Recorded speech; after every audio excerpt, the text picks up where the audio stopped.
कार्तिक महात्म्य का 11वां अध्याय। एक समय नारद जी श्री व्यास जी से पूछने लगे कि व्यास जी, गृहस्थ आश्रम सब आश्रमों में सबसे उत्तम क्यों माना गया है। तब व्यास जी ने कहा, जैसे सब नदियाँ समुद्र में आश्रय लेती हैं और सब जीव माता का आश्रय पाकर ही जीवित रहते हैं, 6 प्रकार के भिक्षुक, ब्रह्मचारी, सन्यासी, विद्यार्थी, गुरु पूजक, यात्री तथा जीविका रहित ये सब गृहस्थों का ही आश्रय पाते हैं। फिर व्यास जी बोले, हे नारद, अब तुम अति पुण्य देने वाला एक पुरातन इतिहास सुनो। उतानपाद राजा का पुत्र उत्तम था, जो बड़ा बलवान और मदिरा पीने वाला था। उसने बहुला नाम वाली स्त्री के साथ विवाह किया और राजा रानी दोनों ही अति प्रेम के साथ रहने लगे। एक समय राजा ने वैश्य का नृत्य देखते हुए मदिरा पान किया और रानी को भी मदिरा पान करने के लिए कहा, परंतु रानी ने उसका कहना नहीं माना। इस पर राजा ने क्रोधित होकर अपने अनुचरों को आज्ञा दी कि वे रानी को किसी निर्जन वन में छोड़ आए।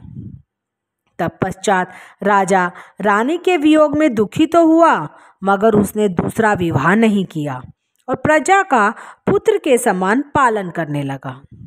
एक दिन एक ब्राह्मण राजा के पास आकर कहने लगा कि हे राजन, कोई मेरी स्त्री का अपहरण करके ले गया है। उसके वियोग में मैं अति दुखित हूँ, इसलिए तुम उसे ढूंढ कर लाओ। राजा कहने लगा कि महाराज, मैं नहीं जानता आपकी स्त्री कौन है, किधर और कहाँ ले गया है, अतः मैं आपकी स्त्री कैसे ढूंढ कर ला सकता हूँ। ब्राह्मण कहने लगा, राजन, छठा भाग लेकर आप प्रजा के रक्षक हैं। मेरी स्त्री घर में सो रही थी, वहाँ से उसे कोई हर कर ले गया है। अब आपका कर्तव्य है कि आप उसे कहीं से भी ढूंढ कर लाएं। तब राजा ने कहा, हे विप्र, मैंने तुम्हारी स्त्री को कभी देखा तक नहीं कि वह कैसे स्वभाव और रूप वाली है। तब ब्राह्मण बोला, वह यद्यपि कठोर वचन बोलने वाली, कुरूपा, काले रंग की तथा कर्कश स्वभाव वाली है, परंतु मैं उसकी कोई निंदा नहीं करता, क्योंकि वह मेरी पत्नी अर्थात अर्धांगिनी है।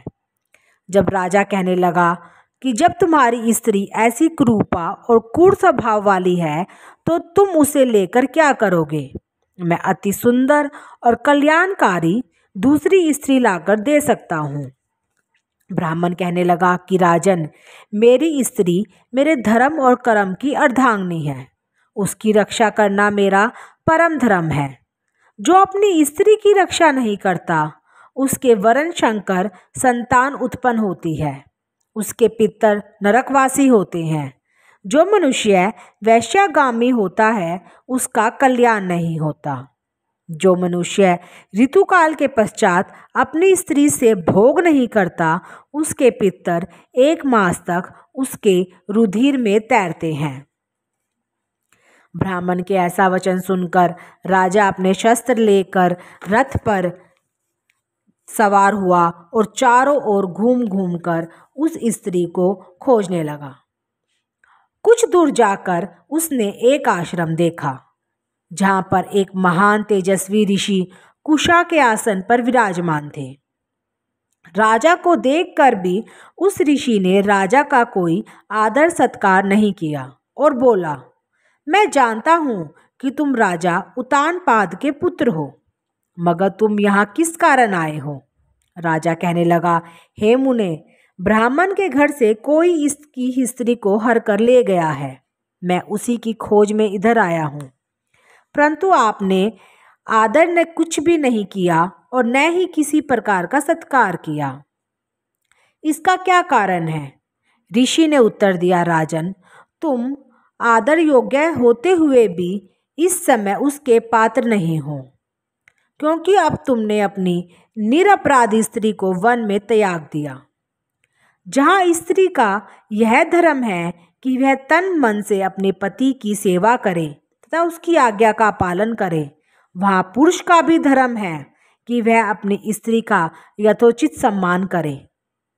जिस घर में स्त्रियों का मान होता है वहाँ पर देवताओं का वास होता है। जहाँ स्त्रियों का अनादर होता है वहाँ कभी सुख शांति नहीं रह सकती।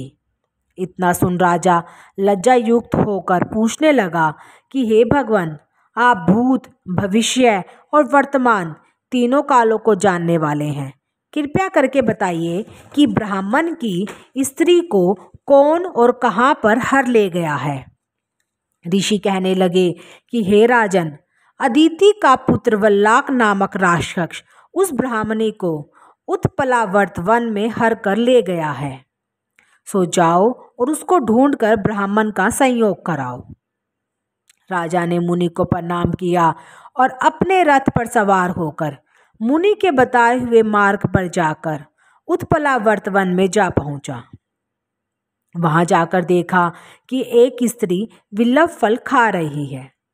जैसे ब्राह्मण ने बताया था वैसा ही उसका रंग रूप देखकर राजा ने उसे पहचान लिया और कहा कि हे कल्याणी, तुम कौन हो और इस वन में कैसे आई हो।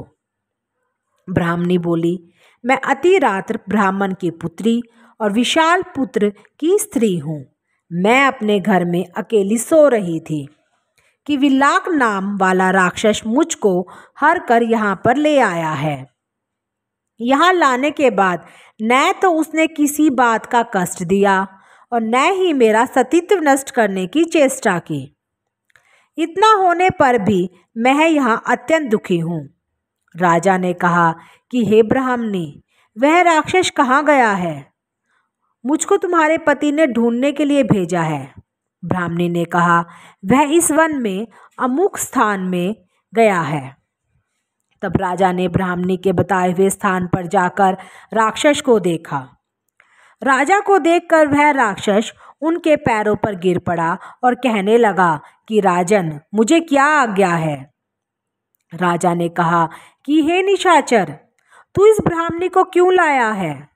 राक्षस कहने लगा कि राजन, जो हुआ सो हुआ। अब आप मुझे जो भी आज्ञा देंगे मैं प्रसन्नतापूर्वक उसका पालन करूंगा। तब राजा ने कहा कि हे निशाचर, यदि तू इस स्त्री के साथ विवाह करना चाहता है तो देख, यह अत्यंत कुरूपा है। यदि खाने का इरादा है तो वैसा कह। राक्षस कहने लगा कि राजन, मेरे घर में अनेक अप्सराएं हैं। उनको छोड़कर मैंने कभी किसी के साथ भोग की इच्छा नहीं की। मैं मांस भी नहीं खाता। मैं तो केवल पुनर्जन्म के पापों का प्रायश्चित कर रहा हूँ। इस ब्राह्मण का पति राक्षसों को मारने का मंत्र जानता है। अतएव जब हम यज्ञ का अन्न ग्रहण करने के लिए जाते हैं तो वह हमको वहाँ से भगा देता है, क्योंकि सब यज्ञों का वह ही आचार्य है। इसी कारण उस ब्राह्मण को दुखी करने के लिए मैं उसकी स्त्री को हर लाया हूँ, क्योंकि बिना स्त्री के पुरुष कर्म का अधिकारी नहीं होता। यह सुनकर राजा ने विचार किया, यह राक्षस भी हमारी ही निंदा करता है। मुनि ने भी हमको आदर योग्य नहीं समझा। राजा अपने मन में ऐसा विचार ही कर ही रहा था कि राक्षस कहने लगा कि राजन, मैं आपकी प्रत्येक आज्ञा का पालन करूंगा। इतना कह हाथ जोड़कर खड़ा हो गया। राजा ने कहा, हे निशाचर, तुम इस ब्राह्मणी को इसके घर छोड़ आओ और जब हम याद करें तब हमारे पास आ जाना। राजा की आज्ञा पाते ही वह राक्षस उस ब्राह्मणी को उसके घर छोड़ने चला गया। तब राजा सोचने लगा कि मैंने अपनी निर्दोष स्त्री को घर से निकाल दिया। अब ऐसा कौन सा पुण्य कर्म करूं जिससे यह पाप दूर हो। तब राजा पुनः उन्हीं मुनि के पास गया और उनसे अपना कर्तव्य पूछा। मुनि ने कहा, हे राजन, पुरुष के लिए स्त्री धर्म, अर्थ, काम और मोक्ष सभी कुछ देने वाली है। स्त्री के बिना पुरुष का काम इस लोक तथा परलोक पर भी सुख नहीं मिल सकता। स्त्री चाहे कैसी खोटे स्वभाव वाली, मूर्ख, कुरूपा, रोगी और दरिद्र क्यों न हो, पुरुष को उसका सम्मान करना चाहिए। राजा कहने लगा कि हे मुने, मैंने अपने निर्दोष एवं पतिव्रता स्त्री को बिना अपराध त्याग दिया, अब मैं क्या करूं? तब मुनि ने कहा कि राजन, तुम्हारी स्त्री को शतापात नाम के नाग ने वन में घूमते हुए देखा, तो वह उसको पाताल लोक में ले गया है। उस नाग की नंदा नाम वाली एक कन्या है, उसने अपने घर में उसको छिपा रखा है। यह सुन राजा वहां से अपने घर आया और ब्राह्मण को स्त्री सहित अपने घर में देखकर बहुत प्रसन्न हुआ। तब पश्चात राजा ने वल्लाक नामक राक्षस को याद किया, तो वह तुरंत ही राजा के पास आकर उपस्थित हो गया। वल्लाक को देख राजा ने उसे पाताल लोक से अपनी स्त्री को लाने का आदेश दिया। उसके बाद वह राक्षस पाताल लोक गया और वहां से राजा की स्त्री लाकर उसको सौंप दी। तब पश्चात राजा बड़े प्रेम से रहने लगा। नारद जी कहते हैं कि हे राजा पृथु, हमने तुमको गृहस्थ आश्रम महात्म्य अति विस्तार सहित सुनाया, अब और क्या सुनने की इच्छा है सो कहो।